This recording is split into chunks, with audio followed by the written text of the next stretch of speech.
My name is Craig Lammert. I'm a hepatologist at Indiana University. I also fulfill a unique role as I'm executive director for the Autoimmune Hepatitis Association. Just a few words about the AIHA. We're a smaller nonprofit organization that's really centered on education, research, and support of patients with autoimmune hepatitis. However, we took a little bit of a unique perspective this year to this session, the patient community conversation, to really get some feedback and input and present some of our work looking at stem cell therapy and the idea about utilizing this to treat all liver diseases, but also specifically autoimmune hepatitis as well. I do want to introduce a few collaborating folks with us today. I want to introduce Erin Anderson, who is our Director of Programming and Advancement at the AIHA. Thank you, Erin, for joining us. Thank you. And also introduce Dr. Joe Ma, who is a colleague as well as one of our research fellows at Indiana University, and also one of our resident experts on stem cell therapy as well. Joe, thank you so much for joining us today. Dr. Lammert, thank you so much for having me. So again, in the short time that we have, I just want to move forward with some of our aims. We want to discuss the use of stem cells to possibly treat liver disease. And what we'll see that maybe literature as well as some of the normal climate in science and research is considering stem cells as therapeutic options for a number of different diseases. Identify maybe some potential barriers and what we have found, at least in a cohort of patients with autoimmune hepatitis, as well as just share a little bit more about a model of collaboration between our organization as well as an academic institution where we're actually implementing stem cell therapy for this disease as well.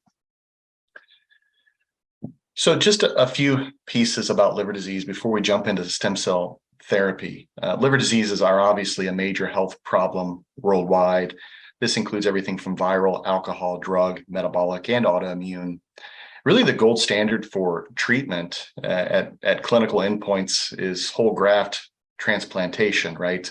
However, high costs, suitable organs and organ shortage, complications, all can limit this approach to treatment of end-stage liver disease. Further, among all other liver diseases, management trends in terms of optimal approaches for each individual disease is variable, as cures are not typically available for most liver diseases.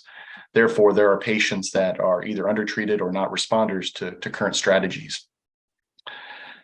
Stem cells may be a therapeutic approach for patients that have ongoing inflammation related to a number of liver diseases, and even potentially fibrosis as well. So stem cells are special human cells that are able to develop into many different cell types. And I think that's what most people think of when they think of stem cells, being able to go from one cell to a cell type of some other end organ per se. This could range anything from muscle cells to even brain cells. But many researchers, again, with what we've seen in the literature, believe stem cell therapies could actually be used someday to treat serious illnesses in all organ systems. And there are a few different types of stem cells just to highlight here on this slide. There are embryonic stem cells, which are collected from unused embryos in at least the current research model today. And then there are adult stem cells. Within the adult stem cells, there are really two different types, but we're going to focus more on umbilical cord mesenchymal stem cells. But there are other stem cells that are present in other adult tissues as well, such as brain, skin, bone marrow, and even fat per se as well. In recent years, studies have shown that besides their ability to differentiate into distinct cell types, these MSCs or mesenchymal stem cells can also exert therapeutic effects by changing the cellular environment through direct modulation of inflammatory cells, turning the volume down on inflammatory cells, or via the release of certain factors that also may help to reestablish kind of normal physiologic environmental conditions. Again, this can be in a number of different organ systems. So based on these features, MSCs could be employed as therapeutic tools in a variety of these conditions, including everything from regenerative medicine, but also within the realm of autoimmunity and inflammatory disorders, or even post-transplant for that matter. And a large body of work really shows that MSCs can be activated by damage or injury to some organ tissue.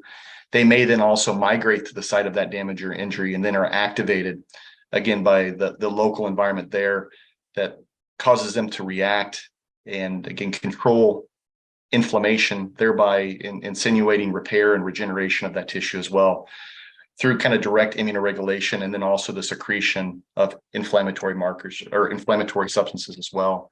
The idea, at least in the liver, is the provision of MSCs that are collected from the umbilical cord can be given intravenously and may be able to travel to the liver, where they then directly act and interact with these inflammatory cells, thereby controlling inflammation and restoring a natural environment to the liver with normal homeostasis and immunoregulation as well. We think stem cells actually have few side effects as well. And again, this has actually been well studied. One of the most common symptoms associated with stem cell infusion has been fever. Outside of that, we haven't seen significant increases in infection or malignancy or cancer as well. Just a real quick plug for stem cells. This is very relevant, particularly just reviewing the abstracts that are being presented at AASLD this year. There are a number, and these are the top 4 or 5 that I found, showing stem cells, at least in cellular models, can be impactful in a number of different liver diseases. First one there being non-alcoholic steatohepatitis or NASH. Another one looking at fibrosis and reduction of fibrosis. Another one for NASH, and another one for acute on chronic liver failure. Then obviously ours and autoimmune hepatitis, which Dr. Ma will highlight with us momentarily. I see that we've had a few people join us. I just wanted to break here for a moment because this is supposed to be an interactive piece. I'm gonna stop sharing. And I would love to see if anyone would be willing to comment on, again, what they have heard about stem cells or how they have seen them utilized, or even for potentially received stem cells as a strategy outside of academic research medicine for any other things. I'll just be quiet for a moment. If they're not, we'll may call on Dr. Ma or Anderson to give us some feedback.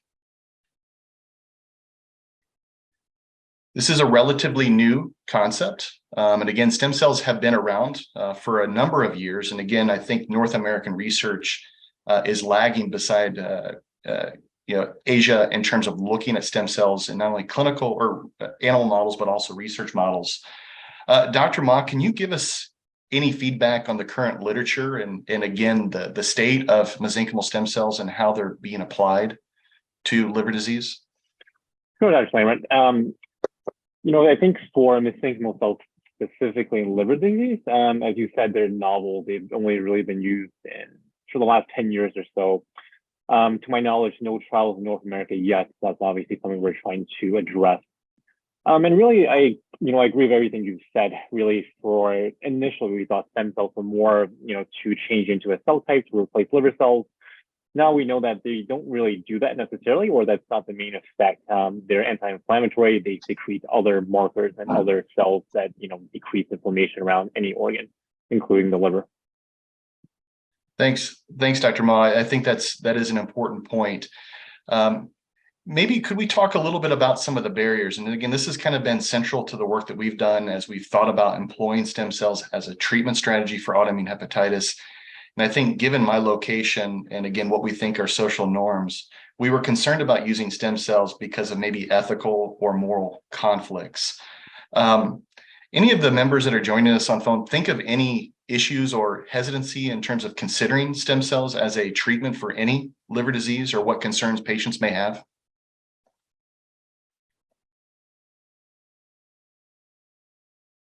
And if we don't have any audience feedback, Aaron, would you be able to speak at all in relation to what we've heard from our members from the Autoimmune Hepatitis Association in terms of significant concerns, even generically? Yeah, I think patients initially are excited and interested to learn more. We've had so few clinical trials for autoimmune hepatitis that patients are just really excited to try something new. I think one of the most common questions is, where are the stem cells coming from? Which is a pretty obvious one, I think. Dr. Lammert, do you want to share a little bit more about? Yeah, no, I think that's great. And actually, I was hoping you would call on Dr. Ma. So Dr. Ma, can you highlight a little bit more about the collection of stem cells and again, what tissues we're using, how they're grown, and again, how they're administered? I think those are all important pieces. Yeah, definitely, Dr. Lammert. So once again, for the stem cells that we're interested in, these are mesenchymal stem cells, and specifically we're interested in MSCs from umbilical cords. Umbilical cords are currently a medical waste. They are adult stem cells, so these are not embryonic. These are, These are not stem cells we typically think of. So being medical waste, we're potentially turning something that's being thrown away into something that's useful.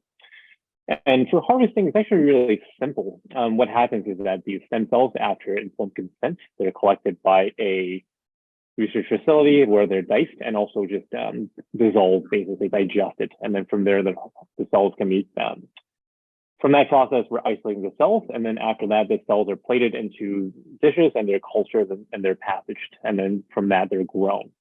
And ultimately, our goal is to then use these passage cells to inject, to infuse through an IV infusion to treat autoimmune hepatitis.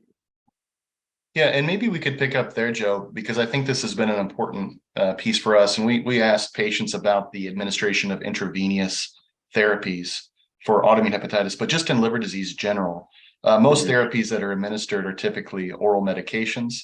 Most recently, we had another patient investigator forum where we sought to understand what are best strategies for therapy. And what we have heard is patients actually interested in infusional therapy, particularly infusional therapy that may prolong duration in between dosing as a way to get away from the kind of normal context of daily oral therapy, particularly when compliance is an issue, or again, for whatever reason, in terms of GI side effects of such as well.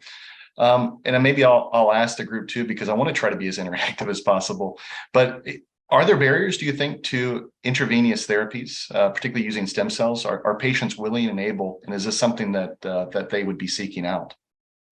Yeah, that's great question. And I think, based on the survey we did from the Autoimmune Hepatitis Association, where we surveyed about 360 patients, really IV infusion is not a barrier at all. So, 8 out of 360 patients reported that, viewing IV infusion as a barrier. So that's by far a minority. That's about 2% or so. So really, if we look at it, it's not different than any other standard medical therapies like IV fluids or antibiotics. So in that sense, I don't think that, this is a barrier per se, and it's not unique to stem cells. And also kind of a background, why do we choose IV stem cells? Why do we not choose another route? They've done studies in the past, this is mostly from the Middle East, from China, where they compared more invasive, so directly to the liver infusions versus IV. And for clinical outcomes, there's really no difference. So when we look at liver tests and we look at other markers of inflammation, there's no difference. So IV is just as effective as something that's more invasive. Yeah. Do you think, Joe, again, because you've started to hit a little bit on some of the limitations, and maybe that'd be worthwhile for the audience as well. Do we know the optimal dose of stem cells and/or frequency as of yet, as this is such a new and novel technology?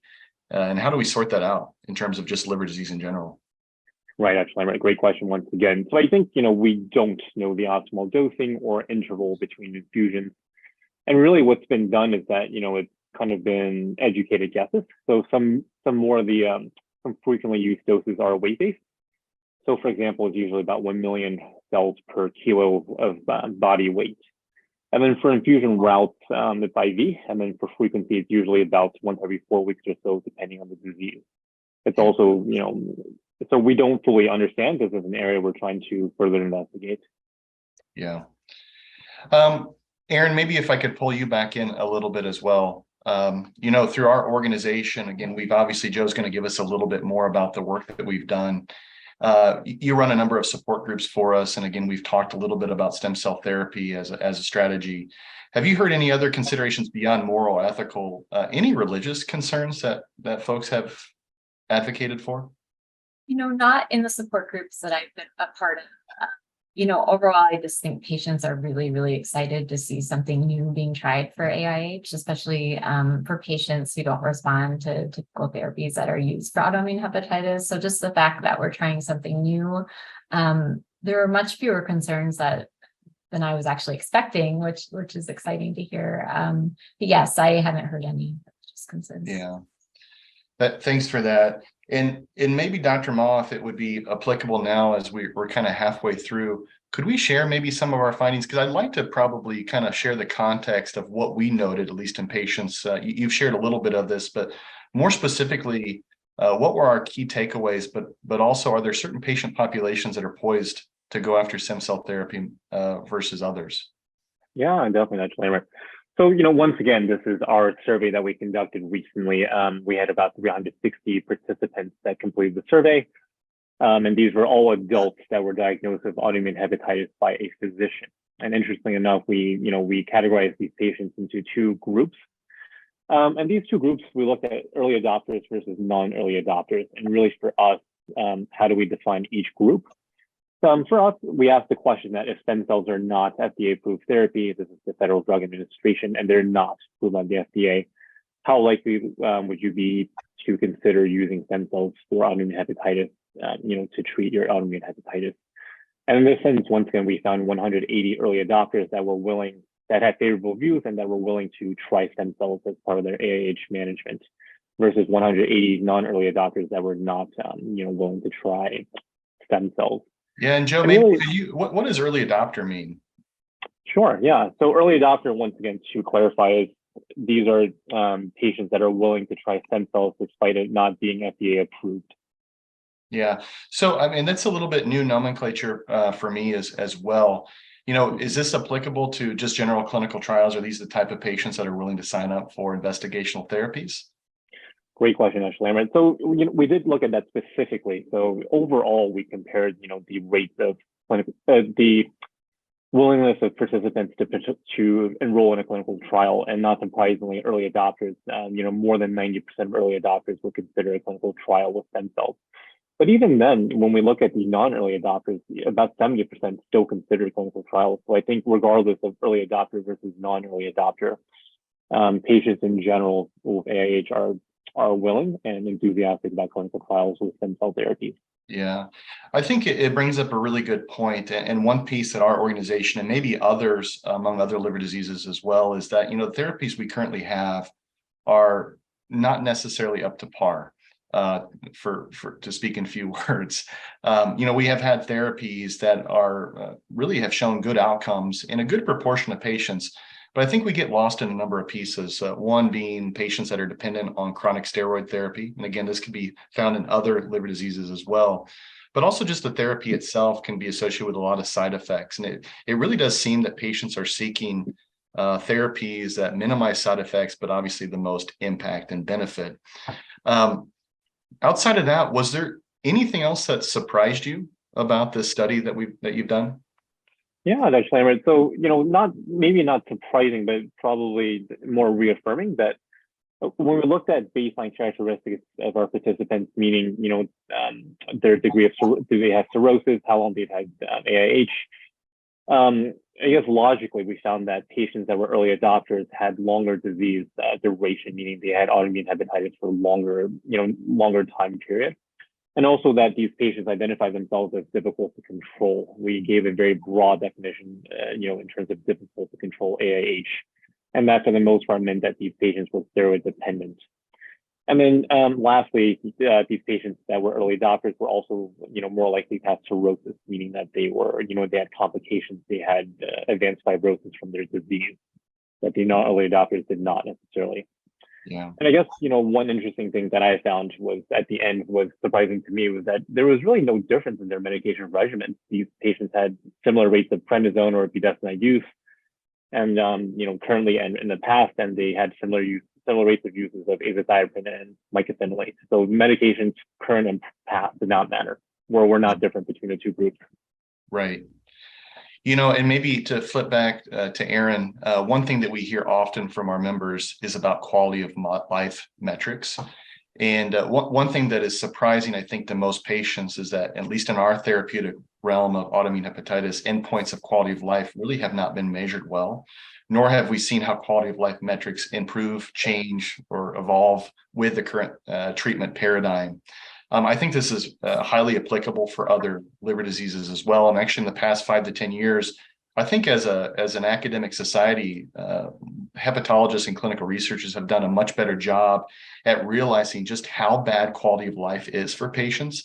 One thing on my side is, at least in the clinic, we've done a very poor job addressing it in the clinic, though. So it's one of these things where we've painted a picture, but we really haven't acted. And I think it is important to know that there are some studies with MSCs, and these mesenchymal stem cells, to show some improvement in quality of life. And I think these are things that patients are really looking for.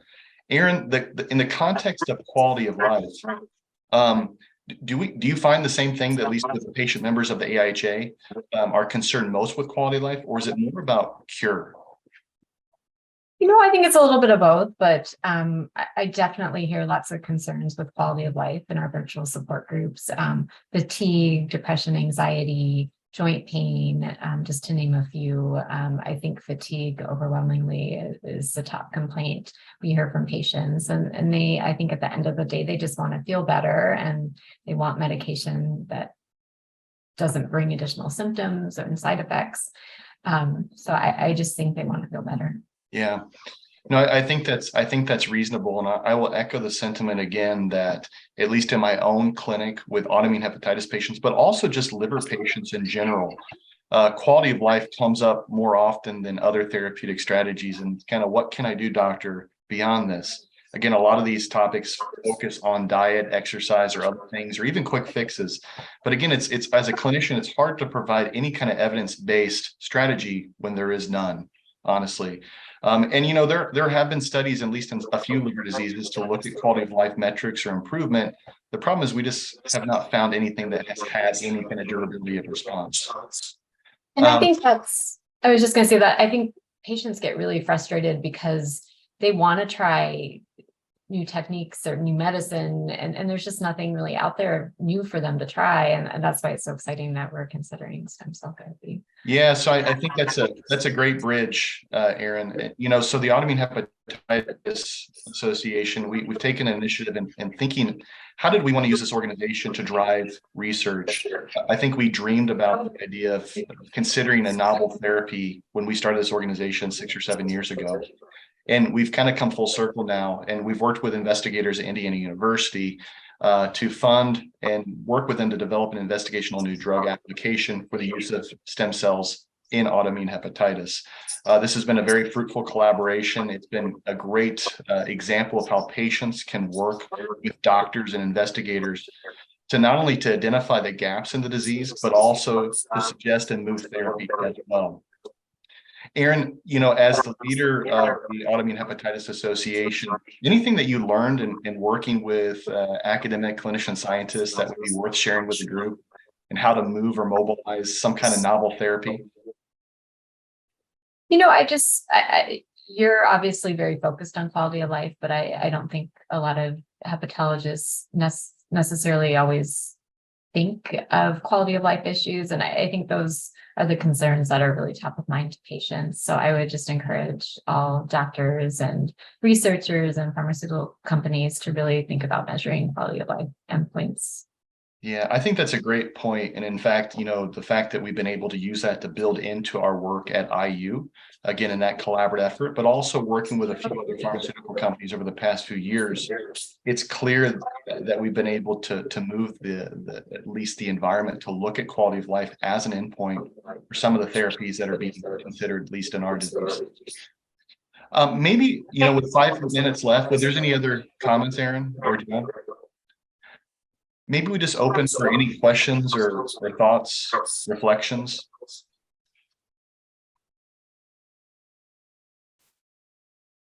And if not, maybe we'll just end a little bit early. I want to thank everyone for coming. I think this patient conversation aspect of liver meeting is really important. This is recorded, and we're going to be sharing with our folks in our nonprofit as well. But I think we encourage other nonprofits and other patients with disease to advocate for themselves, but also advocate for new and novel therapies. And considering stem cell, again, in the future, potentially in North America, may be a viable and durable therapy for everything from fatty liver disease to fibrosis to other autoimmune disorders. But again, the only way that we'll know this definitively if more work is done in this space. So again, I'll thank you all for joining. Aaron, something else? There was just one comment in the chat. Someone is asking if there's a paper, an abstract, and how they can get a copy of it. Absolutely. So we have an abstract, and I'll be happy if you want to leave your email in the comment box. I will share. I will also happy to share a good review article looking at stem cells and how they've been applied in liver diseases to date, and maybe what the future may hold as well. So Dr. Ma, thank you so much for joining us today. And again, thanks for the excellent work. And again, it's surprising that barriers and kind of the thoughts of patients haven't really been considered strongly before implementation of this work. But I think these are important barriers that we have to address and make sure. But I think at the end of the day, and what you've told me is, again, if disease is significant enough, if quality of life is bad enough, and therapies are not cutting, I think most patients are willing to consider new and novel strategies. And then maybe this is a nice dovetail to the clinical trial session that will be held later today at 11 o'clock. Fair? Thank you so much for having me. All right. Thank you. And thanks, Aaron, as well. Thanks for everyone that joined us today. And again, feel free to reach out to us if you have any other further questions, but look for more from us from the stem cell space then.